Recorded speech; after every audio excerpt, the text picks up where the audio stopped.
You're listening to Discography Discussion, episode 258, As Blood Runs Black. Hosted by Dan Terry. I had to go find a whole bunch of other dudes to play these songs. And Joseph Wren.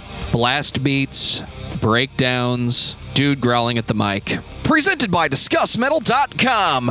And if your allegiance to the Dark Lord is broken by a pitchfork, then you are ready for this episode of Discography Discussion. I am Joe. That is Dan. So I can tell you straight up when your blood runs black. It's like you've been bleeding for a while, but then like it's not like a fatal wound, so like it dries up pretty quickly, and when your blood dries up, it turns black. So coagulation is what you're saying. Yes, basically, your blood turns black. It doesn't run black. Is this an Osmosis Jones situation where your white blood cell is blue and it just falls apart halfway through the movie? I have no idea. I stopped watching after the zit scene, so I'm not entirely sure how that process actually works. But I can tell you that your blood, it doesn't run black. It only runs red. If you're a human being, it's red blood. So let's talk about this band, and I want to apologize right on top of this podcast. I am on vacation right now. I know you don't know it, but I am. I'm gone. I'm out eating Mickey Mouse shaped waffles. I'm doing the thing. Like $12 waffles. It's gonna happen. It looks like Mickey Mouse. Happy birthday, dude. I'm doing that. I'm doing that right now. Okay, like while you're listening to this, I'm doing that. So I guess the only thing I can really say is we're going to talk about As Blood Runs Black. And I'm going to be honest with you, Joe. This band, I had very high hopes for. I think they more or less did everything that they could do fine. But, we'll get into it. I have to say, in listening to As Blood Runs Black, I feel like I've already heard As Blood Runs Black. This is metalcore. Well, it's kind of that weird middle ground between metalcore and deathcore. So like their first album came out in 2006, so it's a little bit more deathcore than I think a lot of bands were at the time. It reminds me a lot of With Blood Comes Cleansing, if you remember when we talked about them on Patreon. It's the metalcore riffs, your Gothenburg death metal riffs, or if the band isn't aware that they're using, Swedish death metal riffs. Yeah, they may just be trying to do a really good Black Dahlia Murder impression. Or Haste the Day without the melodic vocals. Well, actually, there are melodic vocals at the end, which we'll get to that, because this band has had almost more member changes than, a certain three-letter band that we talk about all the time on this show. It's crazy looking at the album credits for each of these records and seeing that it's essentially a different band every time.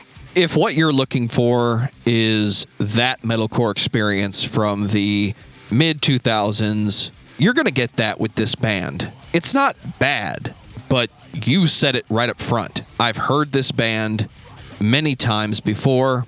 I didn't hate any of it, but I did look for what makes this band special. I don't think anything really does make this band special, and that's unfortunate because it's solid. I believe people are actually playing these instruments, and that's the one thing I really looked for. I looked for the fake metalcore drums. I looked for the ultra syncopated everything. And what I got was a fairly pure experience. That's pure. Pure metalcore. Mixed with some deathcore, because you got to sneak in those breakdowns and vocals. Oh, dude, the breakdowns are the best part. I mean, that's the part that I was looking forward to the most, which I guess is what most deathcore fans would say. But yeah, I mean, this is definitely not reinventing the wheel at all. But I mean, I still kind of enjoyed listening to it. I just am probably not going to rush out and buy a bunch of records. Well, before Dan transforms into a true metalcore fan, I'm going to take this time to say thank you to everyone for listening to the podcast. Thank you for listening and for subscribing. If you are not a subscriber, then you can find everything Discography Discussion at discussmetal.com. We are on Spotify, Apple and Google Podcasts, TuneIn Radio, Stitcher, iHeartRadio. So if you have an Amazon Echo or a Google Home, you have no excuse. Ask it to play the latest episode of the Discography Discussion podcast, and it will. We're also on Facebook and on Twitter at Discuss Metal. Be sure to like, favorite, and subscribe. It really helps us out. It lets us know you're listening. And now Dan is going to tell us all about 5-star reviews. We do enjoy our 5-star reviews here on Discography Discussion. If you want to leave us a review, you can do that on Apple Podcasts. You can give us a starred rating, apparently, on Spotify. I found that out this week, that it's not a typed review, but reviews are reviews, and they're good things. And I don't know how much that has to do with the Spotify algorithm or whatever. So you should probably just continually shouting very loud to everyone that you know to listen to Discography Discussion so that we can circumvent the algorithms that are out there. Another thing that we've been doing lately is we are up for promoting what you want us to promote. So if you want to come on as an episode sponsor, email us at danandjoeshow@gmail.com. Let us know what you're peddling, and we'll see if we can help you peddle it. Over in the wonderful world of feedback, we got an email from John Humphreys. He says, you guys should totally cover the Comeback Kid discography. They have a new album coming out this Friday too, so it would be good timing. Well, I can tell you we are going to talk about the new Comeback Kid on Patreon, and we will get to Comeback Kid someday. I can't necessarily guarantee that it's going to be soon, but we are. Comeback Kid is definitely one of the bands that I personally follow, and I'm usually very excited every time they release something. So we'll definitely be on that. $1 gets you into that exclusive album review feed. We got a message on Patreon from Lost Fiction. It's more like a comment, less like a message, but we're going to roll with it. This was in reference to our special Patreon review, Distance Over Time by Dream Theater with John Drake of the Nerf Herder Council, a.k.a. the longest Patreon review that we have ever done. Good. He goes, I cannot wait for you to discuss the new Dream Theater, A View from the Top of the World, hopefully with John Drake. Well, I mean, we have to now. Is there already a new Dream Theater record? Do we have to do another Dream Theater album? Have they done enough to where we have to go back and talk about the band a second time? I don't know that Dream Theater will ever put out that many albums, but I'm sure John Drake is down to revisit that band anytime you'd like. I'll ask him. Oh, I think I'm sick. I'm kidding. I'm on vacation. I can't be sick. I can't be sick. So, Dan, tell me about As Blood Runs Black. As Blood Runs Black is an American metalcore / deathcore band, and they really are kind of in the middle there. They're from Los Angeles, California, and they have 3 albums out. And that's how you can tell that it's my vacation week, because I picked a 3-album band to talk about. I might do it next week too. I don't know yet, but I might do it next week also, because it's like a 9-day vacation. It's going to be like a lot of $12 waffles. It's a really long drive. It is a super long drive. But As Blood Runs Black, the first time I ever heard them was on a YouTube compilation of the sickest breakdowns of all time or something like that. And now several almost 2 decades later, I can say the greatest metalcore breakdowns that you've heard so far, because this was before bass drops, and that was bass drops changed the whole game for everybody for a couple of years there. Hey, Dan, you remember that time when the bass drops were only on the Korn records? Because John just had that pad, right? It was all bass drops. Blind kicks off, then you hear boom. Yeah, they did have that. Yeah, all the way back in 1994. You're actually 100% correct.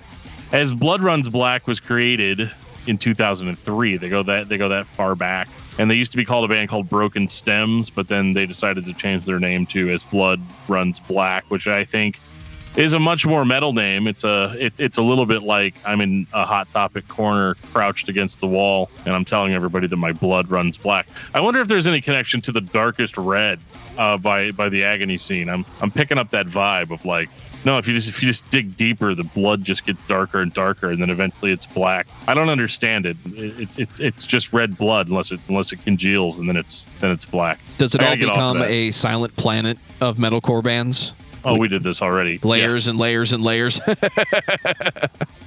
So the interesting thing is they formed like a full lineup, and they went into the studio in 2005 to record their first album when essentially the entire band, except for I believe the bass player, quit. How does that work? How do you bring in new band members to play songs for instruments that are not the bass, unless they had all the demos recorded and he just farmed it out to people that he knew. Don't get me wrong. The first record is solid. Correction. Everybody quit except for the drummer. That's where it was. Okay. So we didn't have to relearn the beats then. We didn't have to relearn the beats. The beats were still there. So dude basically just hired an entire new band, and then they ended up recording their first album, which goes by the name of Allegiance. 2006. So for a 2006 metalcore release, this thing's pretty banging. You've got your At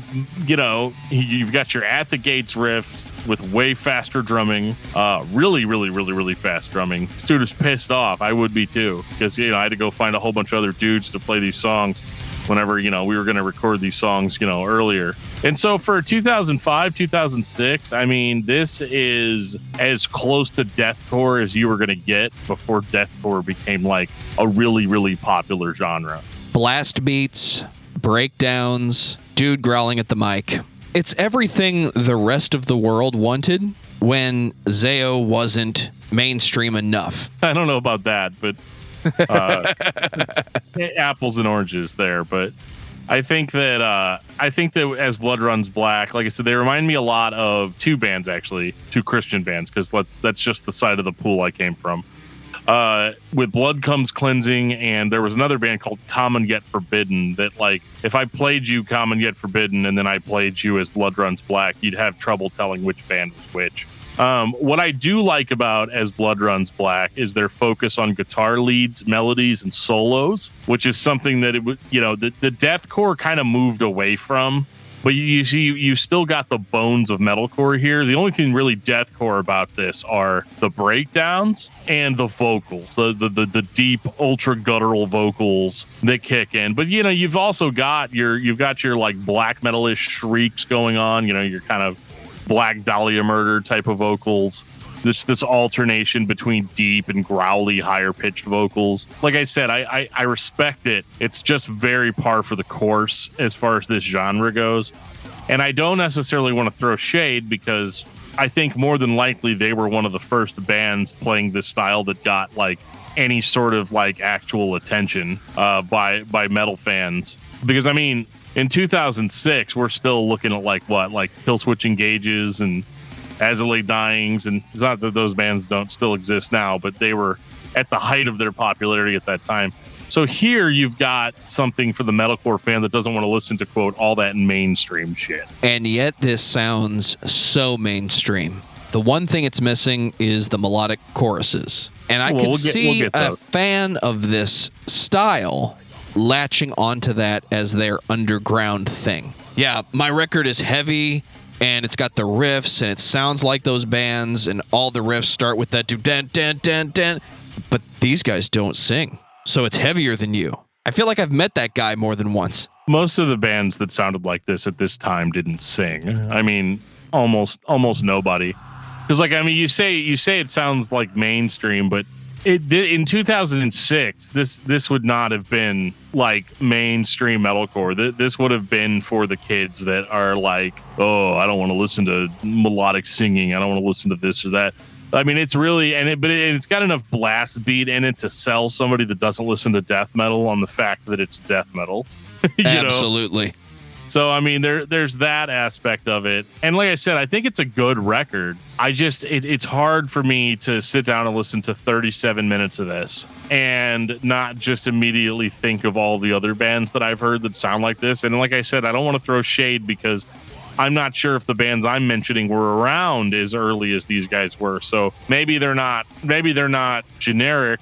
Maybe they're innovative. It's possible that other bands heard this band and kind of went in this style. This is actually a kind of deathcore that I actually kind of enjoy a little bit more, because it's a little bit more musical. It's a little bit less nu metal, because like nu metal and deathcore like really got together after 2010 and started living together. But at this time, if you were going to play deathcore, you had to put more emphasis on your death metal blast beats, your At the Gates riffs, and your growly, snarly vocals, and your breakdowns. Your breakdowns had to hit hard, because you still got hardcore kids at this show, and they need to dance. There's no other way they can get their anger out other than dancing to As Blood Runs Black. So I like the guitar leads. I like the vocals. I like the breakdowns. There's nothing wrong with this at all other than overexposure. Agreed. There's nothing special here, but it's not a bad album. The question I have is, what's going to happen in 2011 when Instinct comes out? Did you ever watch that episode of, I think it was Robot Chicken, the Star Wars episode, where it's the Cantina band is standing up there playing, and they're like, do, right? And they get done, and one of the aliens walks up to the mic, and he's like, hey, guys, I just want to thank everybody for coming out and seeing our show tonight. You know, I think really, really glad to see you guys here. Hope everybody's having a great time. What do you guys want to hear next? You know, we got, some time left. And somebody else, just play the same thing again. Okay, all right, guys. So same thing again. All right, let's get do. That's kind of what this record is. But it's interesting because this is not really the same band that put the last record out. You have it still sounds like metalcore. Yeah, you have a different vocalist. You have the same drummer. You have the same bass player. But I mean, other than that, you've pretty much got 2 lead guitarists that are brand new and a singer that's brand new. However, this is still amazingly consistent with the past material. This is the point in the past 20 years of music where everybody was sick of that Gothenburg thing. Don't get me wrong. You will always have your super fans. Music will always evolve, but this is more of the same for the people that wanted more of the same. And again, it's not bad. I've heard bad metalcore. I've heard bad deathcore. I've heard so many bands get on stage and play that Gothenburg riff with those vocals, and it's fine. It's enjoyable while you're seeing it. I don't know that this band is somebody's favorite, but it's fine. I could see myself listening to this if what I wanted was that style for the next 35 minutes. This is just more of that. And isn't that what you wanted if this is what you're looking for? Yeah, I mean, I think it's a little bit more melodic than the first record, and it's definitely better produced. The first one was kind of raw, and I liked that about it. Obviously, the breakdowns hit, extra hard. But this one's a little bit more refined. I'd say this one's actually a little bit less deathcore, a little bit more traditional metalcore, which is weird because this is more like the era of deathcore in 2011. And so you'd think that they would have gone harder for the throat, but you actually have a little bit more of a melodic sensibility on this one. I mean, they still blast, they still slam those breakdowns, and the music is still similar enough to the last record where you don't lose confidence in the band, which as I've said before, is very impressive considering how it was the same bass player and drummer, but it was a different band essentially. And they were able to pull it off, so if you waited the agonizing 5 years for As Blood Runs Black to put out their second record, then you would not have been disappointed with this. And I think it's a little short, but I think that's perfect for this type of music. I think I'd be annoyed with it if it went over 45 minutes or something like that. I think this guy's a solid 33 minutes. And yeah, I mean, they do a great job on this one. It's a little bit more melodic. I think they were maybe looking for bigger opportunities here. And this is, it's another rock solid As Blood Runs Black record. Again, I don't think it's going to redefine how I feel about metalcore or how I feel about deathcore. It's interesting to hear a band playing this style in 2011. Maybe they waited for all the copycat bands to die off so that they could release their magnum opus. There's always going to be fans out there, regardless of what you play. Not everybody jumps genres with popular music. This is a style that I have a hard time going back to it and finding innovation. There's definitely not innovation here. If anything, they waited a few years, they put out a new record, and they're just playing to their audience. I think it works. It's still interesting. It's just not amazing. I've heard all these tricks before. I'd ask you what else you have, but I think I know how this story ends. I mean, the only thing that they haven't really done is the clean vocals yet, which is, respectable. I love the cover artwork on this album a lot. It's blue. It's just a blue cityscape. I don't know. It's weird. It's very Tron. And I'm into that. But yeah, I mean, I think that this record is basically fine. I mean, I know that sounds terrible. There is a really cool instrumental right in the middle of it called Tribulations that's cool. This band always includes like an instrumental track, and it almost like shows off like what they can really do musically, but they're just like so caught in being a deathcore band that they can't pull those other influences out, at least not on this record.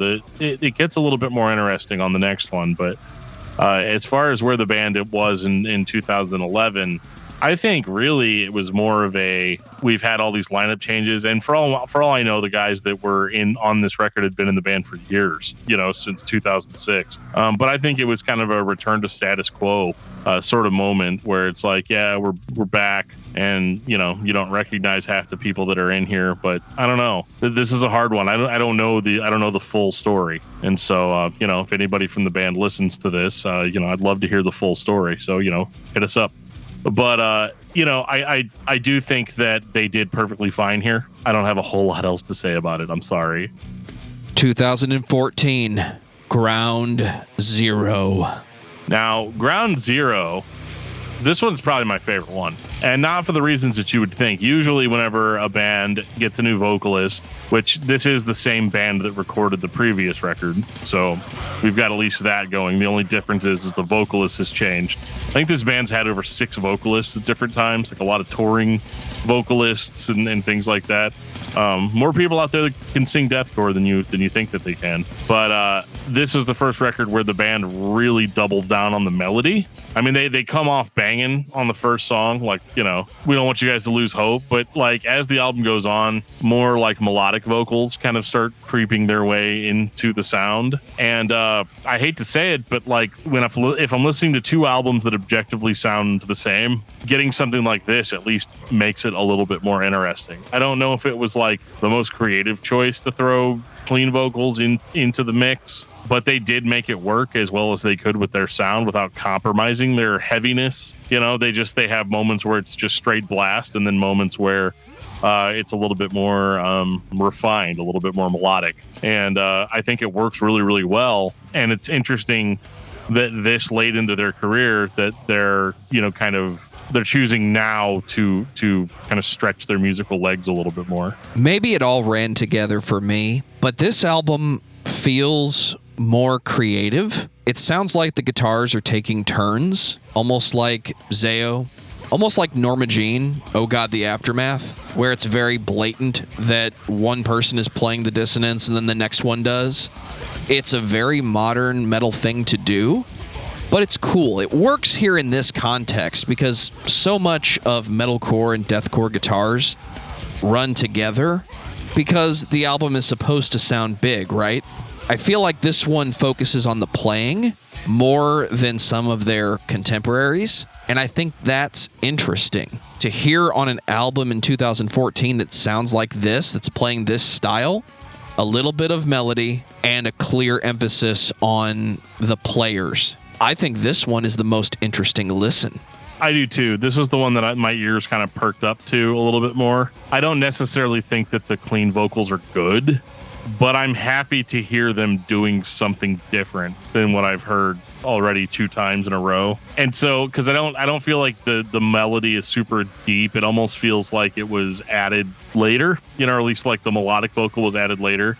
Because I do think that as this band goes on, their records do get more melodic and they get a little bit more accessible. And I think that's a good thing from a diversity standpoint. I think hardcore, like deathcore fans, are not going to really like it that much. But but like I said, I'm okay with it. I like the diversity of it. And it's a shame that these guys just had such a hard time keeping a lineup together, because I think that's the big struggle. I think maybe if we didn't have that much turmoil in the beginnings of the band, that we may have had a more unique sound by now. I think sometimes it's like, yeah, let's sit down and write great songs, and then everybody quits, and then you're like, okay, well, let's try to just play these songs, and then you hire some new guys on, and then they sit down, and then you're having your first album all over again with your new band.